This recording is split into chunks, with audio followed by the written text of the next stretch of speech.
warahmatullahi wabarakatuh.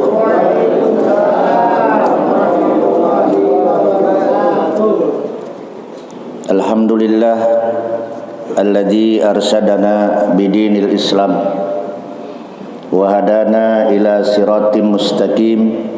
Asyhadu an la ilaha illallah al-qawiyyul matin wa asyhadu anna sayyidana Muhammadan abduhu wa rasuluh shadiqul wa'dil amin.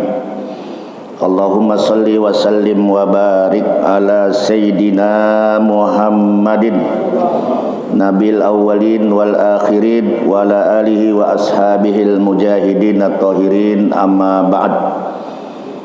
Faya ibadallah, ya ayyuhalladzina amanu taqullaha wal tanzur nafsum ma qaddamat lighad wattaqullaha innallaha khabirum bima ta'malun.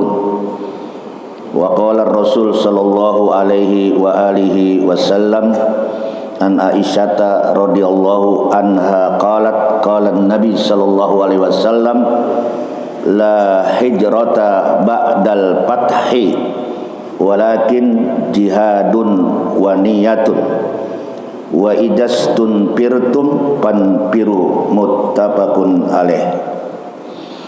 Jamaah kuliah subuh Masjid Jami Al-Mujahidin, puji syukur kita panjatkan kehadirat Allah Subhanahu wa taala di mana kita semua hari ini hari Ahad tanggal 1 Muharram 1446 Hijriah, bertepatan tanggal 7 Juli tahun 2024 Masehi.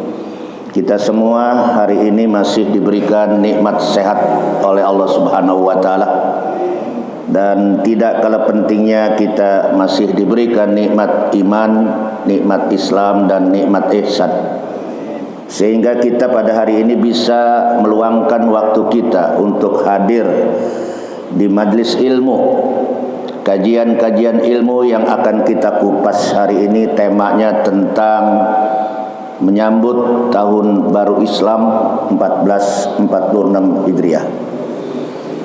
Berarti umur kita secara zahir nambah. Kalau kemarin umurnya 60, kalau sekarang masuk tahun baru Islam 1446 berarti 61. Namun hakikatnya kata ulama, umur kita itu enggak nambah. Umur kita itu hakikatnya berkurang. Yang nambah dosa kita.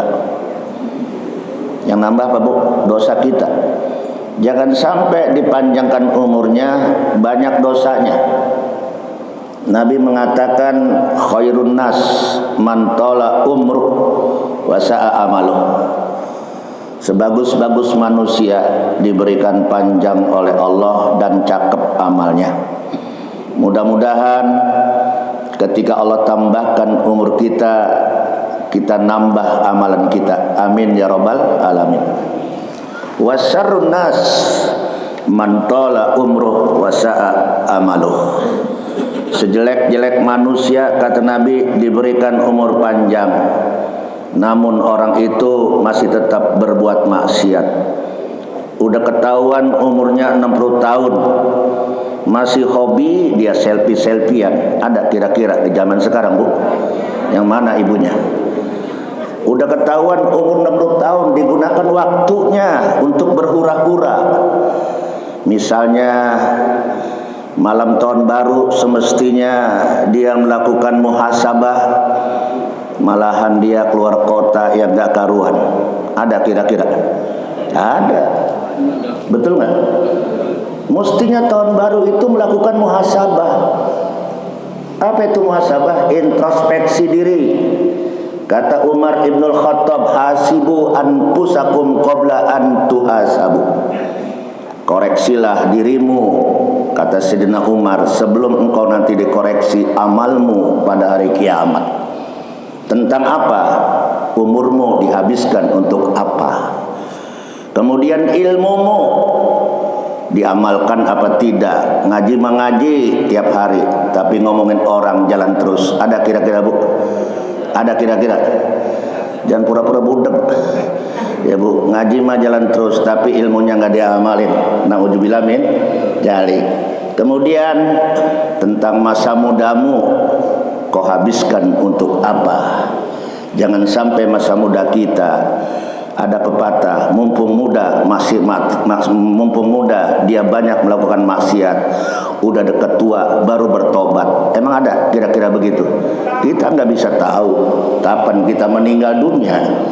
Mari kita introspeksi masuk tahun baru Islam, tentang umur kita, tentang masa muda kita, tentang ilmu kita yang tidak kalah pentingnya, an malihi, tentang harta yang kita peroleh dari mana, wa ila aina iktasaba ain anfaqah. Harta yang kita harta yang kita peroleh dari mana kau dapat? Kau bisa bikin rumah, dari mana itu hartanya? Kau punya mobil bagus, dari mana kau dapat? Kau punya motor bagus, dari mana kau dapat? Ditanya sumbernya oleh Allah. Setelah kau dapat, apakah kau infakkan? Jadi pertanyaan harta ada dua.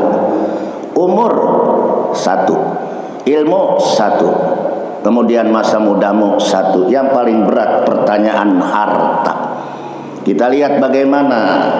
Kita lihat sekarang ini banyak orang gila-gilaan menghalalkan segala cara untuk meraih harta. Gaji 43 juta melayang gara-gara melakukan asusila. Paham nggak? Omongan saya paham nih. Kalau Amin udah paham tuh, sedangin ya, udah paham dah. Gaji 47 juga melayang Pak. Siapa dia? Saya nggak sebut namanya. Ketua KPU. Mana itu Pak? Ya Allah Pak. Bener nggak itu? Ya itu padahal emang udah dia salah Bu. Dialing-alingin aja supaya si Gibrun naik. Ya Allah, naudzubillah min dzalik ya. Mari kita introspeksi diri kita. Kata Nabi, Allah tidak akan memberikan uzur kepada manusia yang usianya udah 60 tahun. Kenapa? Kata Allah, bukankah kamu sudah diberikan peringatan oleh Allah tentang umurmu? Bukankah kamu telah diberikan rizki yang aku berikan, kata Allah, tetapi kamu tidak pernah bersyukur. Maka kalau udah usia 60 tahun, lagunya kayak anak muda. Kata Nabi, "Falyatahajjad ilan nar." Siap-siap orang itu diseret ke neraka. Nah, jamaah sekalian, mari kita introspeksi. Dalilnya di dalam Al-Quran surat Al-Hasr. Mungkin ada di dalam surat Al-Hasr ayat 18. Ya ayyuhalladzina amanu taqullaha wal tanzur nafsum ma qaddamat ligad. Orang-orang yang beriman, kata Allah, hendaknya kamu bertakwa kepada Allah. Kemudian persiapkan dirimu untuk menyongsong hari esok. Yang dimaksud hari esok adalah yaumul ghad, yaumul qiyamah. Apa yang udah kita persiapkan, al-isti'dad li yaumir rahil, persiapan kita sebelum menyongsong kematian. Maka kata Allah, wattaqullah, bertakwalah kamu kepada Allah, innallaha khabirum bima ta'malun. Allah itu sangat tahu apa saja yang kamu kerjakan. Jamaah sekalian yang berbahagia, mari kita kupas tentang bagaimana seharusnya umat Islam menyambut tahun baru Islam. Ketika kita lihat perayaan perpindahan tahun baru Masehi, umat Islam berbondong-bondong begitu antusias menyambut tahun pergantian dari Desember ke Januari. Jam 00 detik-detik perpindahan di waktu malam mereka begadang hanya untuk menunggu pergantian tahun Masehi, dan itu banyak dilakukan oleh mayoritas umat Islam. Tetapi ketika kita menyambut tahun baru Islam, seharusnya kita mengikuti tuntunan Rasulullah. Ketika perpindahan bulan Hijriah, bulan ke-12 Ba'dal Asar kemarin, kita diperintahkan untuk membaca doa akhir tahun. Ada, lihat aja di Majmu' Syarif. Ketika terjadinya perpindahan kalender Islam itu bukan jam 00, tetapi perpindahan kalender Islam yaitu menjelang matahari terbenam. Maka terjadilah perpindahan. Berarti kemarin sudah masuk maghrib, kita masuk tahun baru Islam 1446. Kita ucapkan ahlan wa sahlan bisanatil jadidah. Selamat datang dengan tahun baru Islam. Yang pertama yang sudah katakan tadi adalah melakukan muhasabah. Sayyidina Ali karramallahu wajhah dalam sebuah ucapannya, man kana yaumuhu khairan min amsih bahwa rabih. Kata Sayyidina Ali, barang siapa orang yang hidupnya lebih baik dari tahun kemarin, artinya lebih meningkat kualitas amal ibadahnya, kita bertekad, kita punya rencana, tahun ini harus lebih baik ibadah kita dari tahun kemarin. Tahun ini harus lebih baik amalan kita, sedekah kita, hubungan masyarakat kita. Tahun ini harus lebih baik bagaimana kita mengikuti sunnah-sunnah yang diajarkan oleh Rasulullah. Itu harus kita lebih meningkat. Maka kata Sayyidina Ali bahwa rabih, orang yang model begitu, dia termasuk orang-orang yang beruntung.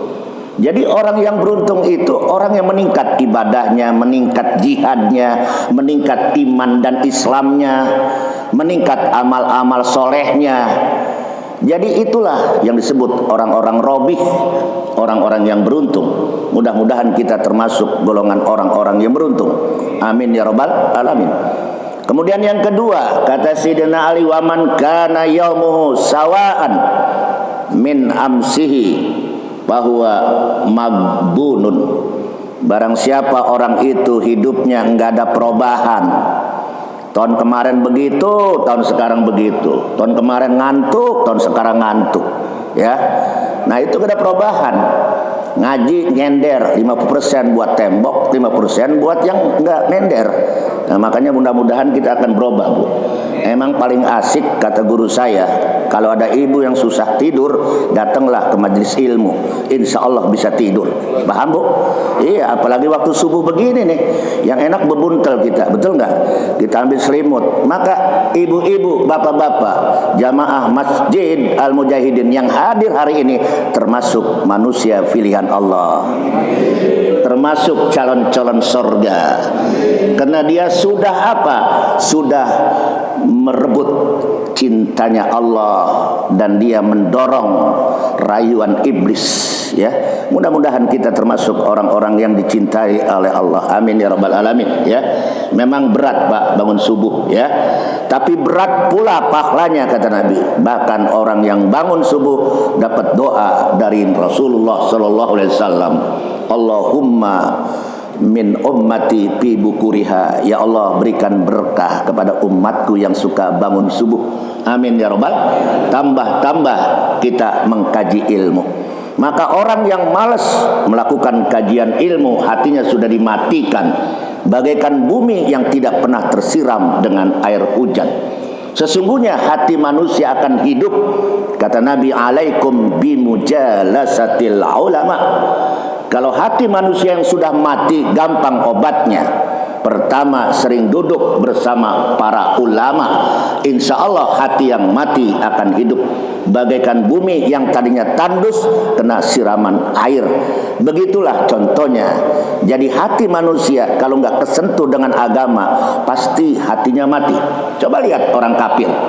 Coba liatin orang-orang kafir, apa yang dicari hidupnya? Cuman dunia, nafsu, nafsu syahwat, nafsu birahi, nafsu dunia. Pernahkah terpikir bagi mereka untuk menyongsong kehidupan akhirat? La, tidak, saudara. Maka beruntunglah kita dijadikan oleh Allah, diciptakan orang-orang yang beriman. Hati kita punya nur, hati kita punya cahaya. Di dalam kitab An-Nasaihul Diniyah wal Wasaya Al-Imaniyah yang dikarang oleh Al-Habib Abdullah bin Al-Haddad, di sana manusia memiliki hati ada 3. Yang pertama qalbul mu'min. Pertama apa? Qalbul mu'min, hatinya orang beriman. Hati orang yang beriman itu fihi siraj, fihi nur. Hati orang beriman itu ada cahaya. Cahaya apa? Cahaya hidayah Allah. Maka dia akan rugi kalau hidupnya nggak ngaji. Dia akan rugi kalau hidupnya waktunya cuma ngorok-ngolor. Ya, mudah-mudahan bapak-bapak ngaji nggak ada ngorok dan ngolor. Amin ya rabbal alamin. Apalagi cuacanya ekstrim, betul nggak? Kemarin saya diundang sebagai juru bicara. pengantin mempelai, laki-laki dari dekat itu. Kemudian di sana hujan Pak. Kemudian gitu di Gagak Hitam juga hujan. Teman saya ngadain pesta dari habis johor sampai jam 4. Saya bilang, ente jangan sedih, mengapa hujan mulu? Mudah-mudahan yang kondangan banyak. Bagaimana kondangan Ustaz? Begitu kata dia. Nah ya, hujan mulu, air mulu. Insya Allah amplop bandnya banyak. Apa? Ember air kata gitu ya. Maka orang beriman itu nggak pernah hidupnya selalu dia punya cahaya. Innamal mu'minuna alladzina idza dzukirallah wajilat qulubuhum. Orang-orang yang beriman itu ketika dibacakan ayat Allah, mendengarkan kalimat-kalimat Allah, nasihat agama, wajilat qulubuhum, hatinya gemeter. Jadi kalau ada bapak yang saya ungkapkan ayat Allah, hadis Rasulullah nggak gemeter, berarti iman kita mati, saudara. Iman kita mati. Ciri orang-orang iman yang hidup, idza dzukirallah, apabila dibaca ayat Allah, wajilat qulubuhum, wa idza tuliyat alaihim ayatuh, dan ketika mendengarkan ayat Allah itu dia gemeter hatinya. Wa ala rabbihim yatawakkalun, dan orang-orang yang hatinya beriman hidupnya selalu tawakal kepada Allah Subhanahu wa ta'ala. Maka hidup yang paling indah adalah orang yang banyak tawakal Allah. Kemudian hati yang kedua, hatinya ditutup dari sebuah kebenaran, marbutun anil haq. Siapa itu? Hatinya orang kafir. Sawaun alaihim a'anzartahum am lam tundirhum la yu'minun. Orang kafir dikasih nasihat apa tidak, disodorkan ayat Allah, hadis Allah, kagak mempan. Itu orang kafir ya. Karena kafir itu kata Nabi, sorganya cuma di dunia, di akhirat dikemplangin, diseret, dibakar di atas api neraka. Mudah-mudahan kita tidak menjadi orang-orang yang kafir, termasuk kufur nikmat. Yang ketiga kata Nabi, mukmin sebelah, kafir sebelah. Mukmin sebelah, kafir sebelah. Apa maknanya? Itulah orang-orang munafik. Kalau bergaul dengan orang mukmin, dia ngaku beriman sama kita. Dia kadang-kadang pura-pura ngaji, pura-pura sholat, pura-pura ibadah, pura-pura haji, pura-pura sedekah. Ada yang model begitu. Identitasnya kayak casingnya dia seorang mukmin, ibadah, haji, umroh, tapi dalam hatinya dia adalah hati mental munafik. Ada nggak zaman sekarang? Banyak. Contohnya ulama su yang dibayar, ya. Kita juga pernah kan di sini kutu ngundang tuh Babe Hikal. Sekarang dia blok sono. Ayo blok sono. Tanya. Dia dekat sama saya di Masjid Baitur Rahman di Darun Najah, kita doa. Be ente dekat. Gua anak kepala lu bejat kata gua. Ayo. Itu mental munafik saudara. Lah pulus mampus. Ya dia yang cari pulus saudara. Baik-baik kita terjebak. Apalagi di era-era zaman sekarang. Kita diajak untuk hijrah.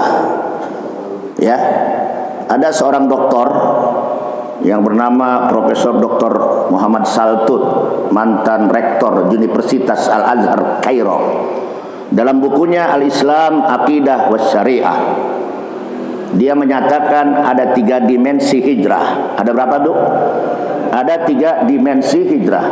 Sebelum membahas ada 3 dimensi hijrah, saya akan membahas apa itu hijrah. Nah, di sini diterangkan dalam kitab Riyadhus Shalihin an Aisyah radhiyallahu anha qalat. Hadis ini bersumber dari Aisyah. Ibu siapa Aisyah? Aisyah adalah istri Rasulullah, anak daripada Abu Bakar As-Siddiq, Ibu. Dia satu-satunya wanita yang gadis, yang 10-nya adalah janda semua. Dan janda yang dinikahi oleh Nabi, janda pasukan di atas 60 tahun. Ya. Nah, ibu-ibu Aisyah menyatakan apa yang diucapkan oleh Aisyah, qalat. Dia berkata, qalan Nabi. Nabi pernah bersabda, kata Aisyah, la hijrata ba'dal fathi. Tidak ada hijrah setelah kota Mekah dibebaskan. Ya. Dulu kota Mekah sebelum dibebaskan dari kemusyrikan, Nabi berdakwah selama 13 tahun. Maka Nabi hijrahnya tahun ke-13, 622 Masehi. Ya. Itu hijrah Nabi. Kenapa Nabi hijrah? Ada 4. Ada berapa? Ada 4 alasan Nabi hijrah. Jadi Nabi hijrah itu bukan pengecut. Nabi hijrah bukan takut. Memang kita lihat, baca sejarah, bagaimana Nabi dibekot di kota Mekah. Bahkan Nabi diancam. Apalagi pada waktu Nabi mau hijrah, wa makaru wa makarullah wallahu khairul makirin. Mereka membuat siasat tipu daya. Bagaimana Muhammad ini mati dibunuh. Bagaimana Muhammad tidak bisa melanjutkan ekspansi dakwahnya. Maka orang-orang kafir dipimpin oleh Abu Jahal, Abu Sofyan, ya, Abu Lahab itu masih encang-encingnya Nabi. Mungkin di zaman sekarang Abu Janda. Nah, Abu Janda udah kagak ada itu, Pak. Dia udah mendem Abu Janda, ya. Mungkin ininya udah kagak turun lagi, kagak komen-komen. Banyak orang komen dibayar, Pak, untuk menjatuhkan Islam. Betul nggak? Wah, sekarang ini kita waspada tuh, Islam diadu domba. Bagaimana Habib Bahar Smith dengan Habib Rizik tentang nasab Rasulullah. Belum lagi yang dari Bandung. Banyak sekarang, Pak. Bahaya-bahaya ini. Ya, ntar kita kupas tentang bagaimana pendapat Profesor Dr. Muhammad Saltu. Jadi hijrah itu, kata Aisyah, udah nggak ada lagi hijrah kalau kota Mekah sudah bebas dari kemusyrikan. Tapi ketika kota Mekah dikungkungi oleh sebuah kemusyrikan, penyembah berhala sangat kuat, sangat dahsyat. Bahkan ada seorang anak muda yang bernama Sa'ad bin Abi Waqqas. Siapa namanya, Pak? Sa'ad bin Abi Waqqas, usianya 17 tahun. Ibunya seorang musyrikah, penyembah berhala. Sampai kata ibunya, wahai anakku, jangan mengikuti ajaran Nabi Muhammad, itu ajaran sesat, kata ibunya. Kenapa ibunya berkata demikian? Karena ibunya masih menyembah berhala. Ibunya seorang musyrikah. Tapi Sa'ad bin Abi Waqqas berkata, wahai ibu, kalau iman sudah berbicara, apapun lagu ibu, apapun akting ibu, nggak akan berubah, wahai ibu. Nih anak muda, Sa'ad bin Abi Waqqas, usia 17 tahun. Ibunya pura-pura kagak makan, kagak minum, pura-pura sakit. Mak, kenapa sakit? Mak, nggak minum. Mak, lemes. Iya, lu habis masuk ajaran Muhammad. Acting, Bu. 1000 ibu acting kagak bakal bisa menggoyahkan iman saya. Nih, seorang anak muda nih, Pak. Ini awalnya begitu, Bu. Mempertahankan keimanan di daerah Mekah. Ya, ahlan sahlan Ustaz Hakim, padahal, ya. Bayangkan, Sa'ad bin Abi Waqqas, padahal 17 tahun dia umurnya. Tapi ibunya seorang musyrikah, ya. Seorang apa ibunya? Musyrikah, penyembah berhala. Apa kata Sa'ad? Wahai ibunda, saya tidak akan goyah iman saya. Walaupun ibu 1000 acting, walaupun ibu punya 27 napas. Kalau ibu punya 27 napas, saya tidak akan goyang. Ini, Bu, contohnya Sa'ad bin Abi Waqqas. Dia siap berhijrah sama Rasulullah. Yang kedua, Sayyidina Ali bin Abi Thalib, juga masih muda usianya. Di malam hijrah, Rasulullah panggil, ya Ali, ta'al. Labbaik ya Rasulullah. Ada apa ya Rasulullah? Ini kaum kafir udah ngepung kita nih, ya. Nanti engkau ya Ali tidur di tempat tidur Rasulullah. Tuh, situasi genting. Mereka bikin sayembara. Siapa yang bisa nangkep Muhammad dalam keadaan hidup ataupun mati, mereka siapkan sebuah hadiah yang sangat terbesar waktu itu. 1000 ekor onta. Bayangkan kalau 1000 ekor onta, mungkin kalau sekarang bisa 10 mobil baby band yang harganya 1 miliar. Bayangkan. Siapa yang tertarik? Suraqah, seorang anak muda. Dia ingin membunuh Muhammad. Ini ceritanya, ya. Begitu dia pacu kudanya, Rasulullah sedang menaiki kuda. Tapi Rasulullah itu dibantu. Dia naik kuda seakan-akan naik motor ada spionnya. Padahal kuda nggak ada spion, Pak. Itulah cara Allah. Kemana aja Rasulullah pergi, ada Allah. Kemana Rasulullah berjihad, ada Allah. Begitu dia lihat, wah ada anak muda, ngapain nih? Hei anak muda, mau kemana? Mau ngejar Anda ya Rasulullah. Kenapa saya dikejar? Ingin membunuh Anda ya Rasulullah. Kenapa saya dibunuh? Ada hadiahnya ya Rasulullah. 1000 ekor onta. Kalau saya berhasil, pala Anda saya penggal. Begitu ngomong pala Anda penggal, jatuh itu. Jatuh apa? Pedangnya. Bayangkan. Semula dia terjadi sebuah dialog antara Rasulullah dengan Suraqah. Ya Suraqah, sekarang ini pedang udah jatuh. Sebelum saya mau tanya Muhammad, pedang kau saya ambil. Ya Muhammad, siapa yang membela engkau? Kalau pedang sudah ada di tangan saya. Ini taktik, Pak. Padahal Suraqah ingin membunuh Muhammad dengan hadiah yang diiming-iming 1000 ekor onta. Apa yang terjadi? Kata Nabi Muhammad, yang membela saya cuman Allah. Ini pedang Suraqah. Pedang kamu jatuh dari tangan siapa yang bela engkau ya Suraqah? Gemeter. Akhirnya yang membela aku tidak lain engkau ya Rasulullah. Saat itu Suraqah bertaslim, mengucapkan syahadat, asyhadu an la ilaha illallah wa annaka Rasulullah. Coba bayangkan, Pak. Enggak berhasil, ya. Nah, saudara-saudara, di malam hijrah Rasulullah udah siap. Tapi Rasulullah mampir di Gua Sur bersama sahabat setianya. Siapa sahabat setianya? Tidak lain adalah Abu Bakar As-Siddiq. Ada lobang pas untuk berdua. Kemudian ada galang gasi, di atasnya ada burung pipit yang sedang bertelur. Setelah itu Rasulullah masuk bersama Abu Bakar di Gua Sur. Apa yang terjadi? Abu Bakar menangis. Lalu ditanya, ya Abu Bakar, limadha tabki ya Abu Bakar? Kenapa ente menangis wahai Abu Bakar? Apakah ente berat meninggalkan anak, istri, ataupun harta, ataupun kampung halaman? La ya Rasulullah. Lalu apa sebabnya anda menangis? Tuh liatin, kaki saya digigit kalajengking, kata Abu Bakar, sampai darahnya bertetesan. Kata Nabi, oh itu penyebabnya. Jadi Abu Bakar sudah siap hijrah, Bu. Dia nggak berat meninggalkan kalau ada saudaranya berbeda akidah. Semacam tadi Sa'ad bin Abi Waqqas, dia siap meninggalkan ibunya kalau ibunya dia masih dalam keadaan musyrik. Paham nih, Bu? Ini masalah bicara hijrah, bicara akidah, bicara mempertahankan keimanan. Ya, apa yang terjadi? Tenang wahai Abu Bakar. Nabi ngambil ludah, Bu. Ludah Nabi digoreng-goreng, dioles-olesin ke tempat yang Abu Bakar kakinya kenapa tadi? Kena apa? Kalajengking. Kalajengkingnya gede, Bu. Kalajengking Arab. Bayangin kalajengking Arab gede banget. Emang kalajengking kita. Ibu kalajengking kita aja apa gak kuat? Begitu diusap dengan ludah Nabi, seketika sembuh, Bu. Itulah mukjizat ludah Nabi. Coba ludah ibu, sembuh nggak? Makin bengkak, ya nggak? Banyak, Bu, kalau saya cerita ini panjang. Nabi itu hijrahnya ada empat alasan. Yang pertama karena ada perintah Allah. Nggak mungkin Nabi hijrah kalau tidak ada perintah. Ya, wa ma yantiqu anil hawa in huwa illa wahyu yuha. Apa aja yang dikerjain oleh Nabi, apa saja yang diucapkan oleh Nabi, itu tidak lain melainkan ada perintah wahyu dari Allah. Salah satunya surat Al-Baqarah 218. Surat apa? Al-Baqarah 218. Perintah hijrah untuk Rasulullah. Surat apa? Al-Baqarah. Ntar kita buka. Bismillahirrahmanirrahim. Innalladzina amanu. Sesungguhnya orang-orang yang beriman, ya. Kata Allah, sampaikan oleh Jibril, walladzina hajaru.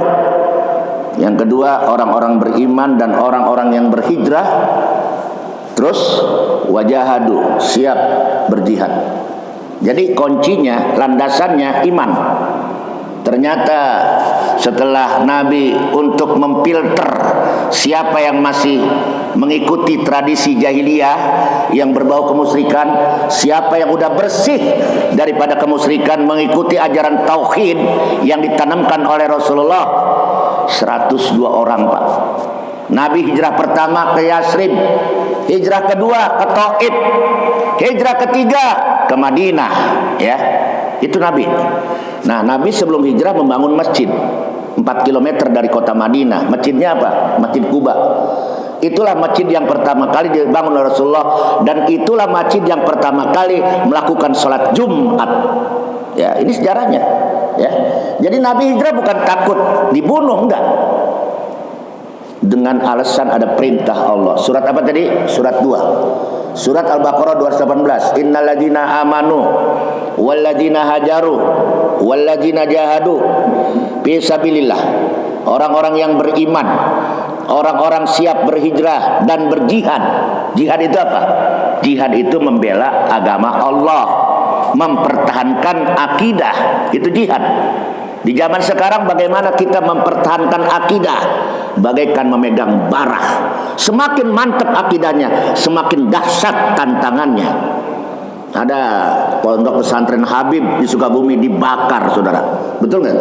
Dibakar oleh orang-orang yang tidak bertanggung jawab. Mungkin dia masuk aliran-aliran PKI, saudara. Maka ketika sekarang kita menyampaikan kebenaran, banyak orang cemoohkan, ya, banyak orang jauhkan. Nah, ini hijrah. Jadi bagaimana kita mengajak umat dari kekafiran menuju iman, dari malas menuju rajin, dari tidak mau mengaji semakin rajin mengaji, dari tidak ibadahnya khusyuk semakin mantap ibadahnya khusyuk. Itu hijrah. Pola pikir yang harus kita robah sekarang ini. Siapa orang yang beriman, siap berhijrah, siap berjihad, membela agama Allah, fisabilillah, di jalan Allah, bukan fisabilit togut, bukan fisabilit setan, bukan. Ulaika yarjuna rahmatullah. Ketahuilah, orang-orang yang hijrah, dia akan mendapatkan kasih sayang Allah. Jadi kalau kita pengen dapat kasih sayang Allah, kuncinya siap berhijrah. Ibu siap hijrah, Bu? Hijrah dari dulunya nggak demen pakai kerudung, sekarang pakai jilbab. Apa bedanya kerudung, Pak Ustadz? Kalau kerudung cuma begitu doang. Kalau jilbab itu menutup aurat. Sekarang ada orang pakai kerudung tapi auratnya melekuk-lekuk, bodinya melekuk-lekuk. Ada nggak? Nah, itu belum Islami, ya. Pakai jilbab, pakai celana. Kata Nabi, dikutuk perempuan yang lagunya kayak laki-laki, dan dikutuk laki-laki yang lagunya kayak perempuan. Ada laki-laki sekarang rambutnya panjang gitu, lihat di depan jenggotan, ya Allah. Ya, banyak sekali, Pak. Dikutuk baik-baik, Bu, ya. Naudzubillah min dzalik. Nah, ulaika yarjuna rahmatullah. Orang-orang yang hijrah akan mendapatkan rahmat dan kasih sayang Allah. Mudah-mudahan kita siap berhijrah di era, di zaman sekarang yang syarat dengan kemaksiatan. Betul? Nah, itu satu. Jadi dasarnya kenapa Nabi hijrah? Satu, ada perintah Allah. Yang kedua, Nabi ingin melakukan ekspansi. Ekspansi apa? Dakwah. Min aina ila aina. Dakwah di Mekah syarat dengan berbagai macam tantangan, ya. Tapi begitu dia dapat ke Madinah, walaupun ada rintangan-rintangan, tapi terus akhirnya Nabi mendapatkan satu kedudukan yang tinggi, disambut oleh masyarakat Yasrib, dirubah oleh Nabi menjadi Madinah Al-Munawwarah, ya. Nah, apa? Disambut dengan tola'al badru alaina. Ada kan itu? Selamat datang wahai bulan purnama di atas kami. Mereka sudah dinanti-nantikan, sudah dilukan. Kenapa? Yasrib yang dulunya belum sebagai ibu kota menjadi sebuah ibu kota. Sistem pemerintahan dibangun oleh Rasulullah. Disatukan kaum muhajirin dan ansor. Itu oleh hijrah. Bangun masjid, persatuan umat muhajirin dan ansor, sehingga kaum muhajirin yang meninggalkan tanah airnya, hartanya, rumahnya disambut oleh kaum ansor di Madinah, diberikan berbagai macam fasilitas. Kata Nabi, siapa yang profesinya dagang, ayo dagang. Dagang dia. Siapa yang di Mekah meninggalkan harta karena jadi miskin, ayo. Ada beberapa sahabat siap dibagi.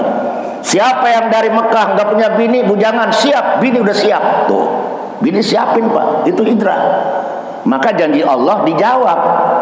Orang yang hijrah akan mendapatkan fasilitas yang bagus daripada sebelumnya. Buka surat An-Nisa ayat 100. Surat apa? An-Nisa ayat 100, ya. Apa kata Allah di dalam surat An-Nisa ayat 100? Di sana dikatakan wa may yuhajir fisabilillah. Siapa orang yang berhijrah di jalan Allah, yajid fil ardi muragaman kasiran wasa'a. Itu janji Allah. Siapa orang yang hijrah meninggalkan tanah airnya ataupun meninggalkan keluarganya yang tidak seakidah demi untuk mencari ridha Allah, yajid fil ardi, dia akan mendapatkan di muka bumi muragoman kasiron wasa'ah, fasilitas yang luas, rezeki yang banyak, ya, tempat yang indah dari sebelumnya. Dulu waktu Nabi di Mekah bersama kaum Muhajirin dipleter-pleter, dikepung-kepung. Di Mekah aman, di Madinah sudah aman, Bu. Nah, inilah penjabaran dari Aisyah radhiyallahu an, la hijrah ba'dal fathi. Sekarang Mekah sudah aman. Wa man dakhalahu kana amina. Siapa yang masuk Mekah udah dijamin keamanannya. Dulu Mekah kota yang syarat, yang amburadul, yang syarat dengan tapi begitu Nabi hijrah, di sana dibangun sebuah negara, akhirnya sistem itu berimbas kepada Mekah, negara yang aman. Tapi kata Aisyah, setelah Mekah sudah aman, la hijrata ba'dal fathi, ya. Tidak ada lagi hijrah setelah kota Mekah dibebaskan. Qala al ulama di dalam kitab Riyadhus Shalihin, al hijrah, apa itu hijrah atau hijrah? Kalau hijrah itu bahasa Indonesia, hijrah bahasa Arab, asal kata dari hajaro, yahjuru. Hijrah itu meninggalkan dari tempat yang kurang baik menuju tempat yang lebih baik. Di sini dikatakan oleh para ulama, al-hijrah min daril harbi ila daril Islam. Itu definisinya. Saya ulangi, al-hijrah itu min daril harb ila daril Islam. Hijrah itu pindah dari daerah yang konflik, daerah yang kagak aman, untuk ibadah nggak aman, ya. Semacam sekarang kita lihat bagaimana saudara muslim kita Palestina di Masjidil Aqsa yang dibombardir oleh kaum-kaum Zionis Israel. Bahkan bukan hanya fasilitas saja, sampai rumah sakit pun dihancurkan oleh mereka, saudara. Boleh hijrah? Boleh. Untuk mencari keamanan? Boleh. Karena situasinya gawat. Kalau di Indonesia kan apa yang gawat kagak ada. Yang gawat dan bikin gawat adalah manusianya, manuver-manuver politiknya. Saya membuka ada sebuah ungkapan itu, Candi Ago itu. Jadi Indonesia ini bikin hancur gara-gara partai politik. Maaf ya, yang terjun dalam. Jadi partai politik sekarang udah mandul semua. Nggak ada yang bela. Yang bela siapa yang bayar, saudara. Naudzubillah min dzalik. Ini hancur negara. Yang bikin hancur siapa? Sumber daya manusianya yang terjun dalam dunia politik, saudara. Paham tuh? Nabi berpolitik, emang nggak berpolitik hijrah? Berpolitik dong. Dari daerah Arab yang penuh dengan tantangan menuju daerah Islam, daerah yang aman, daerah yang damai. Mana itu? Madinah, ya, itu aman. Semula Nabi pengen ke Taif, di sana banyak encang-encingnya, ponakannya. Tapi Nabi tetap dibagelin, ditimpukin, pakai batu sampai Nabi belum darah. Turun malaikat Jibril, wala sawfa yu'tika fatarda, ya Muhammad, mau nggak aku tolong? Apa ya Jibril? Dia itu orang-orang Taif disuruh oleh tokoh-tokohnya benci dengan ajaran engkau ya Muhammad. Sampai anak-anak kecil disuruh mengundin batu, bagelin batu sampai Nabi belum darah. Apa yang terjadi? La ya Jibril, biarin saja. Ini bukti saya berjihad membela agama Allah. Darah Nabi turun ke muka bumi berjihad. Pertanyaan kita, apa yang sudah kita jihadkan untuk Islam? Ngaji aja males, membela Islam males. Jadi intinya hijrah itu berjuang membela agama Allah, jihad, Bu. Paling tidak jihadun nafs, jihad melawan hawa nafsu sekarang ini, ya. Dari berbagai macam tantangan zaman sekarang ini, Bu, lawan nafsu, ya. Nah, kemudian akhirnya kata Muhammad, Allahumma hdi qaumi fa innahum la ya'lamun. Wahai Jibril, biarkan, enggak usah kau hancurkan itu orang-orang Taif. Kalau saya bisa Muhammad, saya hancurkan itu gunung-gunung Taif, saya hancurkan para tokoh. Tapi Muhammad tidak. Begitulah akhlak Nabi.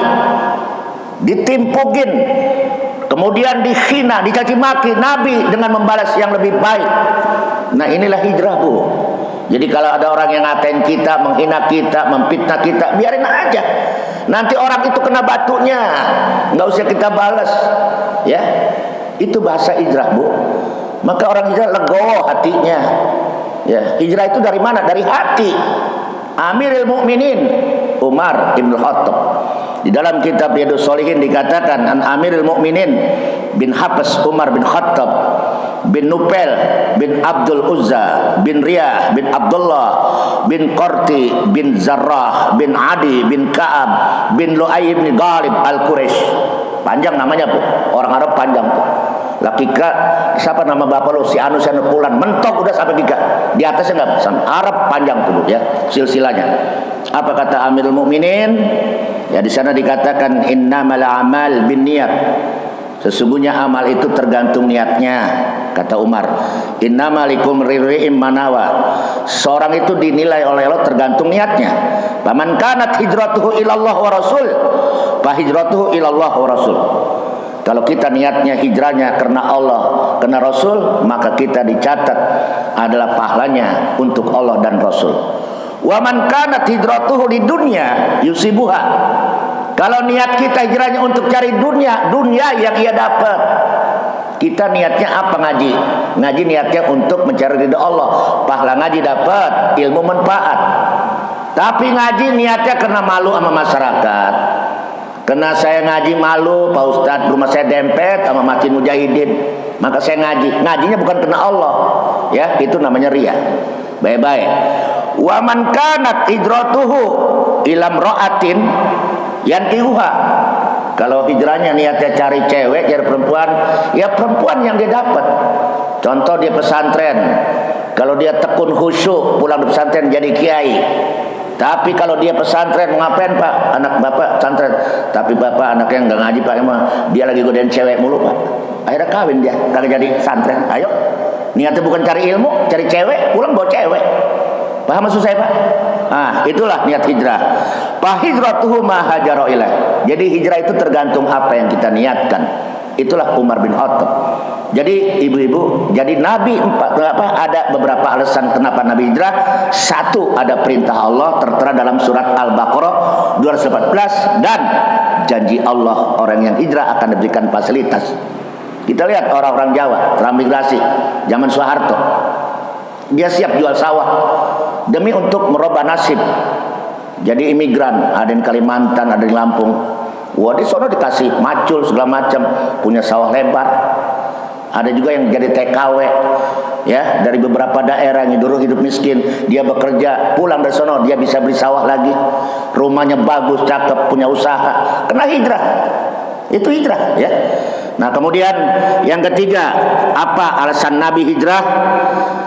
Nabi hijrah alasannya selain dia mengembangkan dakwah di Madinah, hijrahnya Nabi tidak lain adalah mencari tempat hidup yang lebih baik. Sudah tadi surat apa tadi, An-Nisa ayat 100, ya. Kemudian yang terakhir, Nabi hijrah untuk melindungi akidah umat Islam, kaum muhajirin, jangan sampai dirongrong oleh akidah kaum kafir. Nah, saat ini kita hijrah, bagaimana mempertahankan keimanan di tengah maraknya godaan. Itu hijrah, ya. Maka Dr.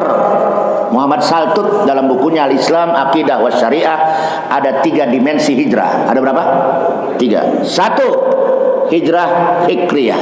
Apa yang pertama? Hijrah fikriyah. Hijrah yang bersumber dari pola pikir. Bagaimana mindset berpikir kita sekarang tentang Islam. Sekarang ini banyak orang-orang orientalis barat, ya, mengatakan Islam itu agama teroris. Islam itu agama yang tidak rasional. Islam itu agama yang kejam. Buktinya ada yang namanya kisos. Menurut dia itu Islam itu agama yang tidak masuk di akal. Maka dibikin moderasi agama. Termasuk Menteri Agama dengan keroncok-keroncoknya bikin moderasi Islam. Jangan pernah percaya Islam diobok-obok sekarang, Bu. Inilah pola pikir kita, harus hijrah. Jangan percaya dengan Google, dengan percaya dengan opini-opini yang berkembang. Maka kita harus hijrah pola pikir kita. Yang kedua, hijrah qalbiyah. Apa yang kedua? Hijrah dalam bentuk hati kita, ya, yang menyatakan berat karena hatinya berat, ya. Kita tanya, apakah hati kita orang beriman, orang kafir, atau orang munafik? Yang udah saya terangkan tadi, ya. Mudah-mudahan orang yang beriman itu mudah untuk hijrah. Hatinya dia ringan untuk membela agama Allah. Yang terakhir, yang ketiga, hijrah amaliyah. Hijrah apa? Dalam bentuk amal perbuatan, ya. Implementasi hijrah adalah bagaimana kita memasuki tahun baru Islam 1446 Hijrah. Yang pertama apa tadi? Muhasabah, ya. Berbanyak introspeksi diri. Yang kedua, taubat kepada Allah, ya. Badiru bil a'malis sholehah.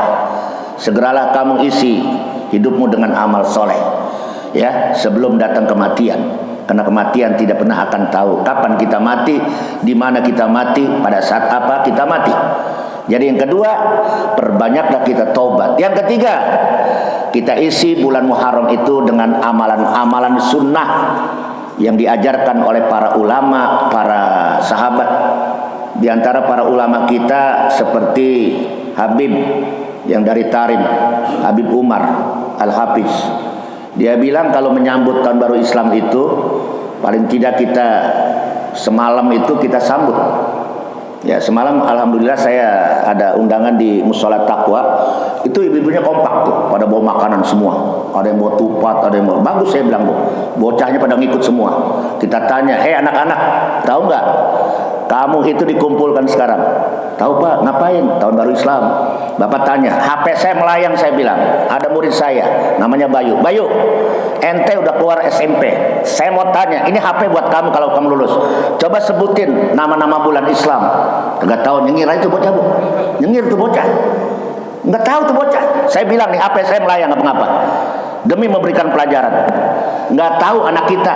Mungkin bapaknya juga enggak hafal. Bulan pertama Muharram. Bu, bulan apa?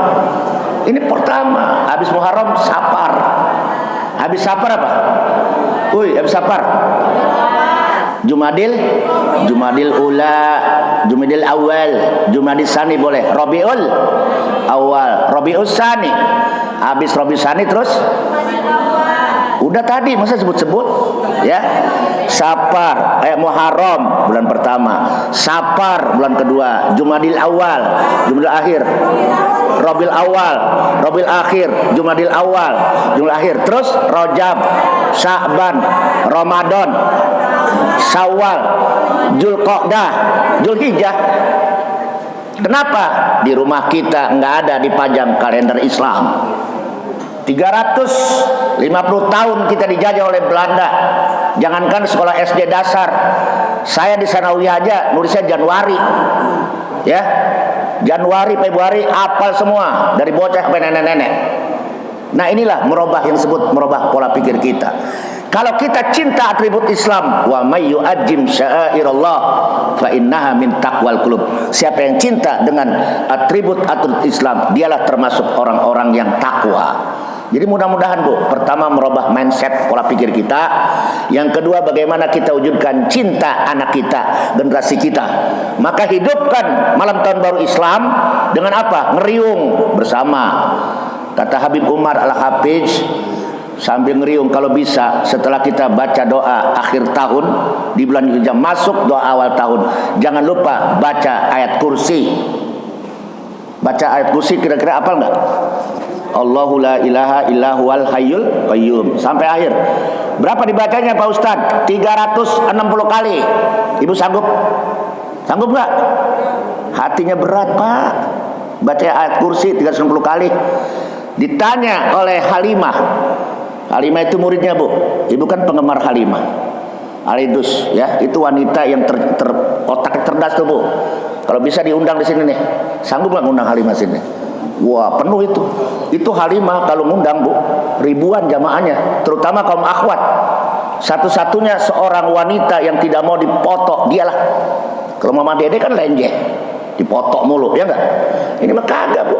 Ilmunya cerdas. Pernah mungkin di Sarangan, ya, Maimun Juber, kemudian di Tarim. Emang otaknya cerdas. Siapa yang tidak mengakui itu? Halimah, ya, Al-Idus, Masya Allah, Bu. Lihat bagai Al-Haddad kalau salah. Nah, kata dia 360 kali baca apa tadi? Ayat kursi ditambah bismillah 360 kali. Siapa yang baca itu dosa yang kemarin rontok 1 tahun yang lalu. Amin. Sanggup Ibu baca itu, Bu? Kalau sini kelamaan, ntar di rumah. Ya, di rumah, Bu, ya. Sekarang mumpung tahun baru. Yang kedua, apalagi yang mesti diamalkan? Ini, Bu, kalau kita ngaku cinta sama Nabi, pengen kita hijrah. Nah, di sini saya buka ada satu keterangan dalam kitab Riyadhus Shalihin, ya. Buka di situ halaman 445. Babu fadli shaumi Arafah wa Asyura wa Tasu'a. Ya, kita ambil yang singkat aja karena waktunya udah habis. Di situ dikatakan anna Rasulullah shauma Asyura wa amara bisyami, muttafaqun alaih. Dulunya Nabi waktu sudah hijrah sampai di Madinah, dia melihat orang-orang Yahudi kaum Nabi Musa banyak berpuasa tanggal 10 Muharram. Kata Nabi, kalian puasa apa? Puasa sebagai tanda syukur kami di mana Nabi Musa, ya, nabinya kami diselamatkan dari kejaran Fir'aun. Maka kalau ibu buka di dalam bulan Muharram itu ada beberapa peristiwa-peristiwa penting, ya. Peristiwa penting diantaranya turunnya kitab Taurat Nabi Musa itu pada bulan Muharram. Kemudian Nabi Isa diangkat ke langit juga pada bulan Muharram. Kemudian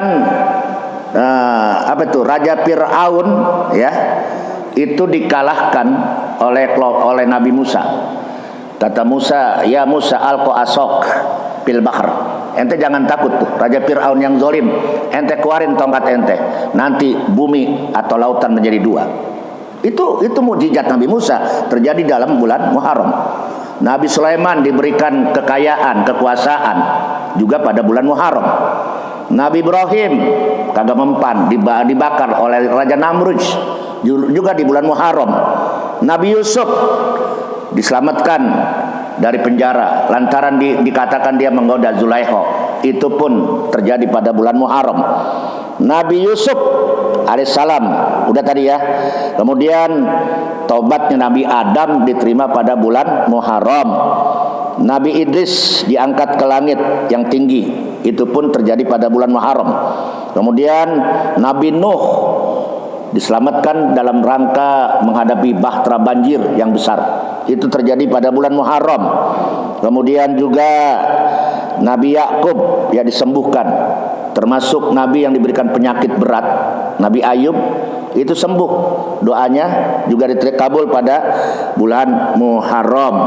Nabi Yunus yang pernah dicaplok ikan, ya Bu, selamat daripada nyawanya selamat oleh Allah. Padahal di dalam perut ikan nggak ada ventilasi, ya. Dia selamat. Rabbi najjini minal qaumiz zalimin. Itu banyak doa-doa Nabi Nuh, tasbihnya Nabi Nuh yang bisa. Nabi Muhammad, ya, juga selamat daripada kejaran-kejaran kaum kafir terjadi pada bulan Muharram. Jadi banyak hikmahnya.